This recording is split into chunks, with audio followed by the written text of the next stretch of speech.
Imagine brushing your teeth every single day, but never once cleaning your mind, your heart, or your spirit. Imagine carrying emotional pain, inherited trauma, unspoken grief, and mental noise for years, and then wondering why life feels heavy, confusing, or disconnected. In Spiritual Hygiene, Iyanla Vanzant delivers a powerful truth. Healing is not something you visit once when life breaks you. It is a daily, sacred responsibility. This book is not about fixing what is wrong with you. It is about clearing what never belonged to you, reclaiming your inner authority, and returning to the truth of who you are. This is a guide to cleaning the inner space where your life is shaped. Your sacred responsibility. Iyanla opens the book with a clear and confronting message. Just as physical hygiene prevents disease in the body, spiritual hygiene prevents contamination of the soul. Many people try to pray away pain, decorate trauma with positivity, or perform wellness without ever facing what hurts. But healing does not come from pretending. It comes from facing. She explains that spiritual hygiene is the daily devotion to clearing your inner world, your thoughts, emotions, energy, and beliefs. The mind is an altar. The heart is a temple. Your presence is sacred. When emotional debris is left unaddressed, it clouds judgment, distorts perception, and blocks connection to inner truth. Iyanla shares that her own evolution came through pain, forgiveness, and conscious practice. Healing is not about erasing wounds, but acknowledging what you carry, honoring its impact, and releasing what no longer serves your growth. The reader is invited not to be perfect, but to be present, to move slowly, honestly, and compassionately through the work. Level 1. Healing. Level 1 marks the true beginning of spiritual hygiene. This stage is not about improvement or self-optimization. It is about remembering. Healing, as Iyanla defines it, is the sacred act of remembering what was forgotten, restoring what was lost, and realigning what was distorted within the self. Healing is not something you arrive at. It is a rhythm you learn to live inside. At this level, you are invited to slow down and acknowledge that something within you needs attention. Many people attempt to move forward while dragging unresolved pain behind them. Level 1 asks you to stop pretending that everything is fine and instead turn inward with honesty. Healing begins the moment you recognize that the mind, heart, and soul have been carrying more than they were meant to carry. Iyanla emphasizes that healing does not erase wounds or rewrite the past. Instead, it brings awareness to what you are holding and why. Pain does not disappear because it is ignored. It becomes embedded. Healing requires conscious awareness of internal patterns that were formed for survival but are no longer serving growth. At the foundation of Level 1 are 4 interwoven pillars that guide the healing process. The first pillar is self-awareness. This is the practice of noticing what is happening within you without judgment. Self-awareness asks simple but powerful questions. What am I thinking? What am I feeling? What stories am I repeating internally? Without awareness, healing is impossible because you cannot cleanse what you refuse to see. Awareness is not blame, it is observation. It allows you to witness your thoughts and emotions instead of being controlled by them. The second pillar is self-honesty. Awareness alone is not enough if it is filtered through denial.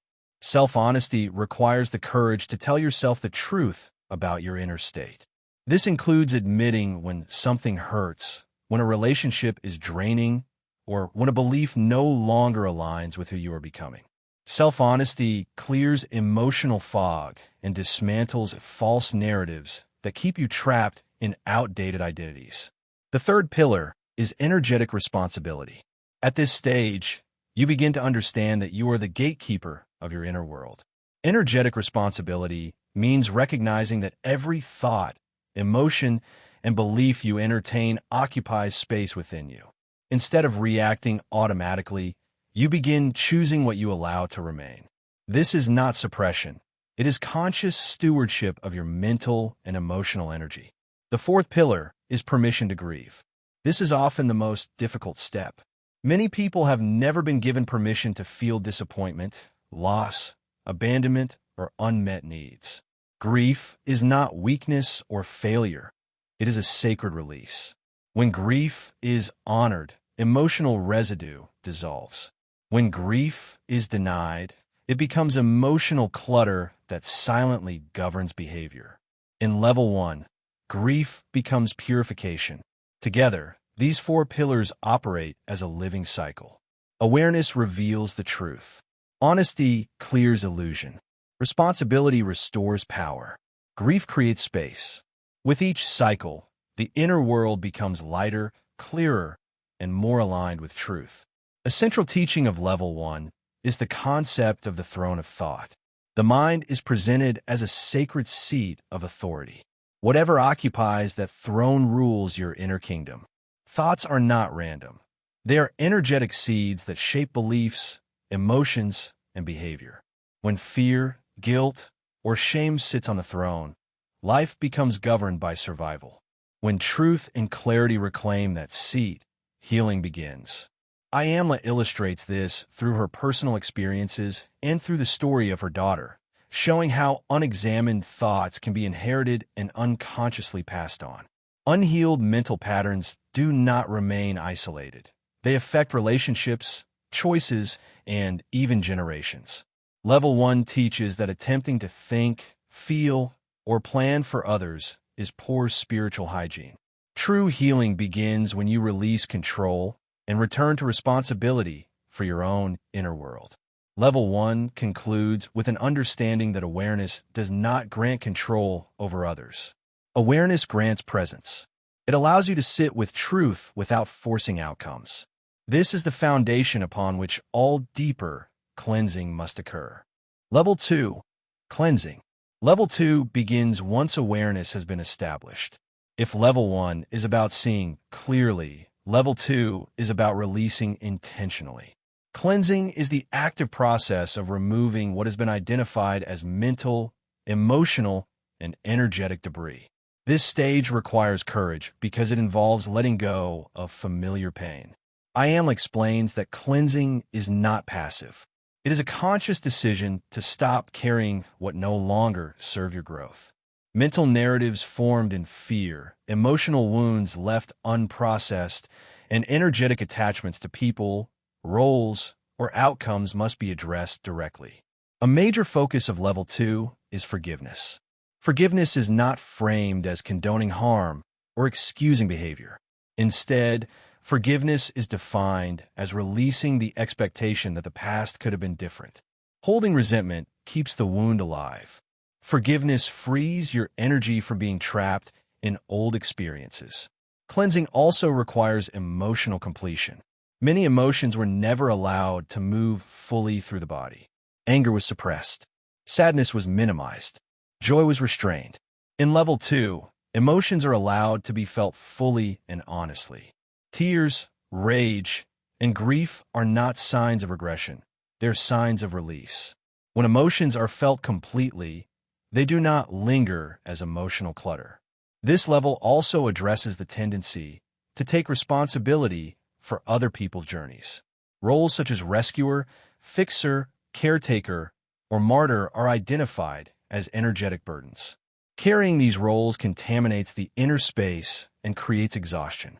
Cleansing requires releasing the illusion that you are responsible for saving or managing others. Boundaries become essential in level 2. Boundaries are not punishments. They are acts of self-respect. They define where you end and another begins. Through boundaries, emotional integrity is restored and energetic leakage stops. Spiritual practices such as journaling, prayer, and reflective inquiry are introduced as cleansing tools. These practices are not rituals performed for appearance. They're methods for releasing what has been stored internally. Writing allows truth to surface. Prayer creates space for surrender. Inquiry dismantles unconscious patterns. Level 2 teaches that cleansing is not a one-time purge. It is a practice. Each time you notice emotional residue resurfacing, you are given another opportunity to release it with awareness rather than suppression. By the end of level 2, the inner world becomes quieter, lighter, and more spacious. Mental noise softens. Emotional reactions lose their charge. The individual begins to experience clarity not as effort, but as a natural state emerging from cleanliness within. Level 3. Alignment. Level 3 begins after awareness has been cultivated and inner debris has been consciously released. Where the earlier stages focused on seeing and clearing, alignment is about reorganizing the inner world around truth. This stage is not dramatic or chaotic. It is quiet, stabilizing, and deeply grounding. Alignment occurs when your thoughts, emotions, beliefs, choices, and actions begin to move in the same direction instead of pulling against one another. Iyanla explains that many people live in a state of internal contradiction. They say one thing but feel another. They believe something spiritually but behave differently emotionally. They want peace but make choices rooted in fear. Misalignment is exhausting because the soul is constantly correcting what the mind and ego insist on repeating. Level 3 is the stage where this internal conflict begins to settle. Alignment requires listening, especially to the body. The body is described as a sacred instrument that stores memory, truth, and wisdom. Long before the mind understands that something is wrong, the body communicates through tension, fatigue, illness, discomfort, or emotional reactivity. When these signals are ignored, the body bears the cost of misalignment. Healing at this level means honoring bodily awareness instead of overriding it with logic, obligation, or performance. A central teaching of Level 3 is discernment. Discernment is the ability to distinguish between intuition and emotional reactivity. Emotional reactivity is loud, urgent, and rooted in past wounds. Intuition is calm, steady, and grounded in present truth. When emotional clutter has been cleared, intuitive guidance becomes easier to recognize. It does not demand action, it invites alignment. Integrity becomes essential at this stage. Integrity is not moral perfection, it is internal consistency. It is the willingness to live in a way that reflects what you know to be true, even when doing so feels uncomfortable or unfamiliar. Alignment often requires letting go of people-pleasing, old identities, and roles that once provided safety but now create dissonance. As alignment deepens, decision-making becomes simpler. Choices are no longer filtered through fear, guilt, or external validation. Instead, they are guided by inner clarity. This clarity does not eliminate challenge, but it removes confusion. Life may still require effort, but it no longer feels like self-betrayal. In Level 3, the relationship with the divine shifts. Rather than seeking approval, answers, or rescue, the individual begins to trust divine presence as an internal companion. Guidance is experienced as inner knowing rather than external instruction. This restores trust in self and dissolves the need for constant reassurance. Alignment is not static. It requires ongoing attention. Each time you notice tension between what you feel, think, and do, you're being invited back into alignment. This stage teaches that clarity is not something you chase. It is something that emerges naturally when you stop abandoning yourself. Level 4, Embodiment. Level 4 is where spiritual hygiene becomes lived experience. Embodiment is not about understanding spiritual principles. It is about expressing them consistently through daily life. At this stage, healing is no longer something you turn to during crisis. It becomes a way of being.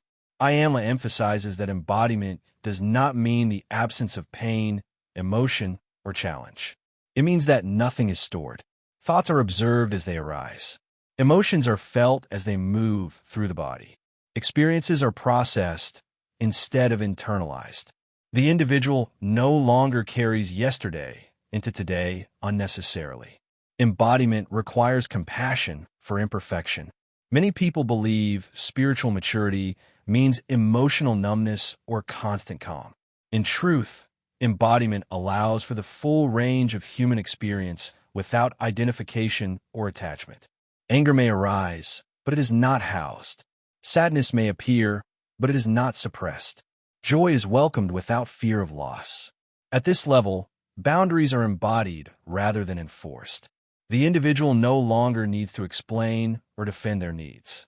Energy is conserved naturally because inner clarity dictates outer behavior. Relationships shift as the need to rescue, fix, or prove dissolves. Presence replaces performance. Embodiment also changes how one responds to conflict and uncertainty. Instead of reacting from conditioned patterns, the embodied individual pauses, feels, and responds with intention. Silence becomes a tool. Stillness becomes a resource. Life is approached with curiosity rather than control.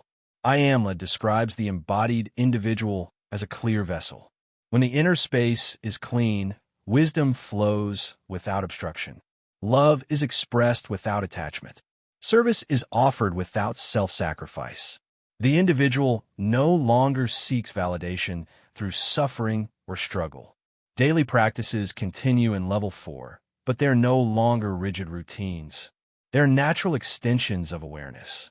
Reflection, prayer, journaling, rest, and honest communication occur organically because they are aligned with the individual's internal rhythm. Embodiment ultimately restores freedom. Freedom from compulsive thought patterns. Freedom from emotional accumulation. Freedom from living in reaction to the past. Life is experienced as it is, moment by moment, without distortion. Level 4 teaches that spiritual hygiene is not a destination or identity. It is a commitment to presence. It is the willingness to remain clean, clear, and conscious in the midst of an imperfect world. When this level is lived consistently, the individual becomes an example of wholeness, not by teaching it, but by being it. Clean living and divine freedom. Spiritual hygiene closes with a reminder that the soul was never soiled. What needed cleansing was never the self, but the stories, beliefs, and emotional debris accumulated through life. Iyanla leaves the reader with a powerful truth. Healing is inevitable when you are willing to face yourself with honesty, compassion, and responsibility. As you clean your inner space, you not only free yourself, you become an example of freedom for others. This is not the end of the journey. It is the return to who you have always been.